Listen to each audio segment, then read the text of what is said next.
tontonkan sebuah prosesi yang sebetulnya tidak lucu ya, artinya sebuah pengelolaan proses hukum yang berangkat dari sebuah kebohongan yang ditutup dengan kebohongan, dan sebetulnya lagi-lagi proses hukum ini sangat sederhana ya, sederhana seperti kita kalau naik kereta.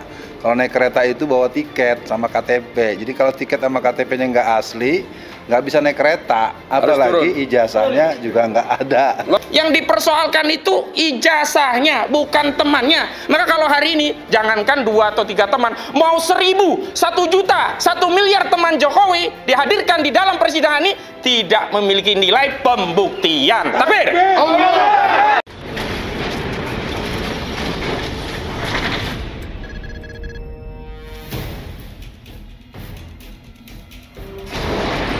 Ya, Assalamualaikum warahmatullahi wabarakatuh. Waalaikumsalam warahmatullahi wabarakatuh. Andai kata kepala negara tidak bisa membuat kejujuran tentang ijazah palsunya ini, maka itu adalah batal sebagai presiden.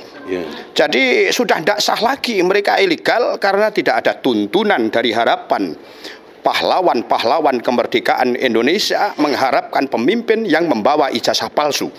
Itu adalah tidak sah. Maka kita buktikan nanti ya sebetulnya presiden itu tahu diri, introspeksi diri, supaya generasi bangsa ini lebih pintar dan membawa martabat Indonesia yang normal dan mendapat ridho Allah akan tentrem. Jadi harapan generasi bangsa yang sakinah, mawaddah, warahmah, penuh berkah. Allahu Akbar. Allahu Akbar. Allahu Akbar. Wa qul ja'al haqqu wa zahaqal batil innal batila kana zahuqa. Amin. Assalamualaikum warahmatullahi wabarakatuh. Adalah Kiai Rafiq, FPI Semarang. Sekarang Kiai DPW Jawa Tengah, luar biasa. DPD Jawa Tengah, Front Pembela Islam, insya Allah. Amin ya Allah. Persaudaraan. Persaudaraan. Udah FPI aja lah. Iya. Sekarang Pak Syahabudin dari Temanggung, Majelis Suronya dari DPD FPI Jawa Tengah.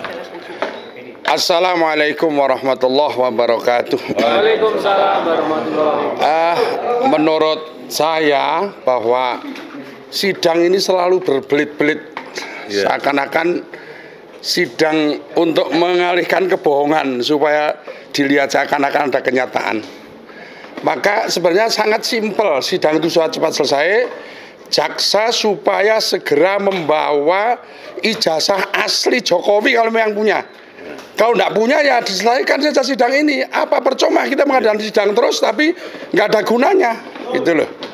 Jadi saya minta dari Front Persaudaraan Islam Jawa Tengah supaya Jokowi memberikan ijazah aslinya kepada jaksa, dibawa ke ruang sidang supaya cepat selesai. Jangan berbelit-belit, nanti malah kacau negara ini kalau seperti ini. Assalamualaikum warahmatullahi wabarakatuh. Waalaikumsalam. Ada lagi pejuang kita, Alfian Tanjung, silakan. Bismillahirrahmanirrahim. Saudara-saudara, bahwa pada sesi kali ini kita dipertontonkan sebuah prosesi yang sebetulnya tidak lucu ya, artinya sebuah pengelolaan proses hukum yang berangkat dari sebuah kebohongan yang ditutup dengan kebohongan, dan sebetulnya lagi-lagi proses hukum ini sangat sederhana ya, sederhana seperti kita kalau naik kereta. Kalau naik kereta itu bawa tiket sama KTP. Jadi kalau tiket sama KTP-nya nggak asli, nggak bisa naik kereta. Apalagi ijazahnya juga nggak ada. Allahu Akbar. Yang jelas buat seluruh tim penasihat hukum, pengacara, saya salut, semoga selalu sehat. Dan kita akan hadapi semua ini dengan cara-cara yang satria, dengan cara-cara yang berani, dan kita katakan berani karena benar.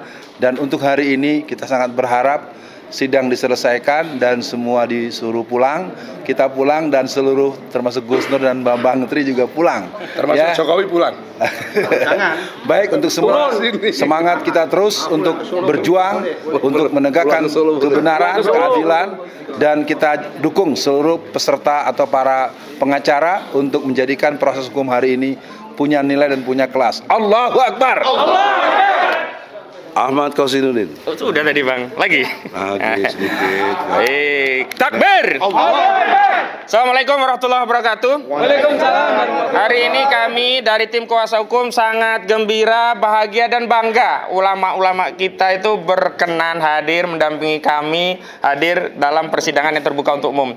Jadi ini merupakan pesan dari umat, dari rakyat bahwa ini kasus bukan hanya kasusnya Gus Dur dan Bambang Tri, tapi ini kasus umat, kasus seluruh rakyat Indonesia. Karena konsekuensi dari ijazah palsu ini bukan hanya terhadap Gus Dur dan Bambang Tri, tapi terhadap keabsahan seorang kepala negara sekaligus kepala pemerintahan, yakni Saudara Joko Widodo.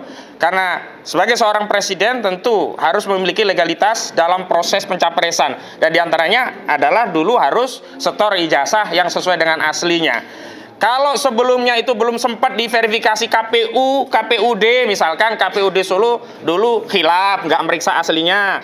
KPU RI khilaf, nggak periksa aslinya, seperti apa yang terjadi pada JS Saragi, Bupati Simalungun yang baru ketahuan ijazah palsunya saat kemudian mendaftar menjadi calon gubernur Sumatera Utara. Nah, mudah-mudahan kekhilafan itu bisa diselesaikan di sini, di mana presiden tadi betul membawa ijazah asli sendiri atau melalui jaksa saja, karena wakil negara kan dalam kasus ini adalah jaksa, bisa membawa ijazah aslinya. Yang kedua, kalau dulu gugatan ijazah palsu itu beban pembuktian secara perdata ada pada kami, pada penggugat, pada kuasa hukum. Karena ini kasus pidana, yang mendakwa kabar bohong adalah jaksa, maka yang harus membuktikan ijazah palsu itu bohong adalah jaksa. Dan cara untuk membuktikan bahwa ijazah palsu itu adalah kabar bohong, jaksa harus menghadirkan ijazah aslinya, bukan menghadirkan temannya Jokowi, bukan menghadirkan gurunya Jokowi, bukan menghadirkan kepala SMP, SD, SMA-nya Jokowi. Karena kita tidak pernah meragukan Pak Jokowi punya teman, iya. Sekolah, iya. Punya teman SD, iya. Punya teman SMP, iya. Punya teman SMA, iya. Punya guru, iya. Nggak pernah kami ragukan. Yang kami ragukan ya di dalam dakwaan itu adalah Pak Jokowi punya ijazah palsu sebagaimana ditulis oleh Saudara Bambang Tri Mulyono dalam buku Jokowi Undercover. Ingat loh, yang dipersoalkan itu ijazahnya, bukan temannya. Maka kalau hari ini jangankan 2 atau 3 teman, mau 1000, 1 juta, 1 miliar teman Jokowi dihadirkan di dalam persidangan ini tidak memiliki nilai pembuktian. Takbir. Dan yang paling penting agar energi kita tidak habis, ini saya lihat tadi ada tentara juga dikerahkan. Saya tadi udah bilang, Ustaz, harusnya kan tentara dikerahkan ke Papua untuk mengusir OPM gitu ya. Ini dikerahkan ke pengadilan ini. Apa tujuannya begitu? Kemarin juga lucu. Kasusnya tidak ada panggilan saksi, tapi ternyata saksi dikoordinir oleh kakak Iriana yang namanya Anto. Apa urusannya Anto itu dalam proses due process of law, dalam proses BAP? Jadi sekali lagi, saya tidak ingin kasus ini memalukan rakyat, memalukan bangsa. Jadi segera akhiri dengan cara kesatria. Kalau kita tadi Ustadz Alfian diminta kesatria, boleh dong gantian kita minta presiden kita kesatria untuk hadir membawa ijazah aslinya. Assalamualaikum warahmatullahi wabarakatuh. Waalaikumsalam warahmatullahi wabarakatuh. Closing statementnya, saudara, nanti kita saksikan peradilan apakah hakim menggunakan haknya dengan memutus sebaik-baiknya, yaitu berdasarkan pasal 183 KUHP harus ada alat bukti dan saksi.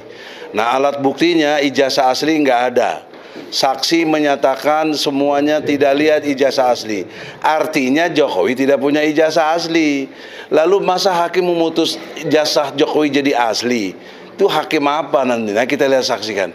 Mudah-mudahan hakim diberi hidayah oleh Allah. Ya, kita sangka baik kepada Allah, terutama kasihan sama hakim nanti, kata Nabi dari 3 hakim 2 masuk neraka. Nah, kalau dimutuskannya nggak benar, 3-3-nya masuk neraka. Jaksanya juga, semuanya juga. Oleh karena itu, hakim, kita sayang sama Anda. Putuskanlah yang seadil-adilnya, yaitu menyatakan Jokowi ijazahnya palsu dan Jokowi diproses di impeachment, dan seperti tadi dikatakan Ustadz atau Kiai Rofi, Jokowi harus legowo, mengundurkan diri atau copot dari jabatannya.